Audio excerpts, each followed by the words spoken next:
Lapang sa Pantalan Season 3 Batangas Port Passenger Terminal Special. What's up mga kapantalan? Samahan nyo akong lumafang dito sa bagong Batangas Passenger Terminal.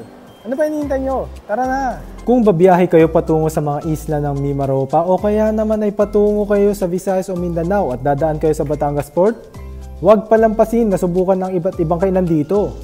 At ang first stop natin ay ang Shuttle's Best Coffee. Unahin muna natin ang coffee shop na ito na kung saan makakabili tayo ng iba't ibang klase ng kape at non-coffee based drinks. Para naman sa mga hindi mahilig sa kape na kagaya ko, meron din namang mga choices lalo na mula sa kanilang seasonal drinks. Okay, second stop, donuts. Actually, marami tayong pagpipilian dito ng mga pagbibilhan ng mga pasalubong. Mga food stores dito, ang dami-dami. Ngayon, tatry naman natin itong mga donuts. Tara, samahan nyo ako.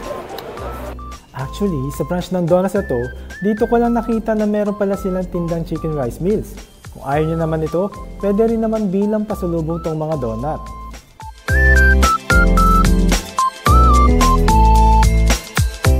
Third stop, kung trip nyo naman mga lutong bahay, marami tayo dito niyan, dito sa pasalubong center ng Batangas Passenger Terminal.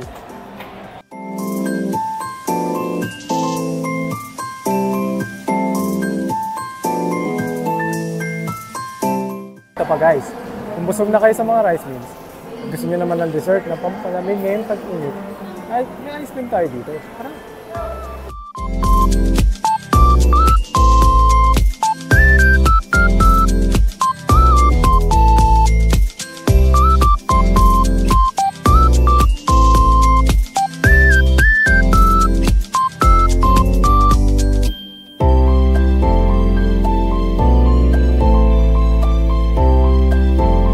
Kung bet mo naman ang mga pagkain sa convenience store, may Japanese convenience store tayo dito.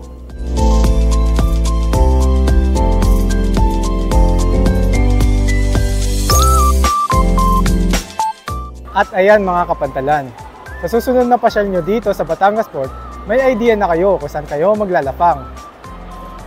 Hanggang sa muli, paalam! Laugh trip, food trip at kahit ano pang trip, dito sa bagong Batangas PTB, yan ang aking nasulit.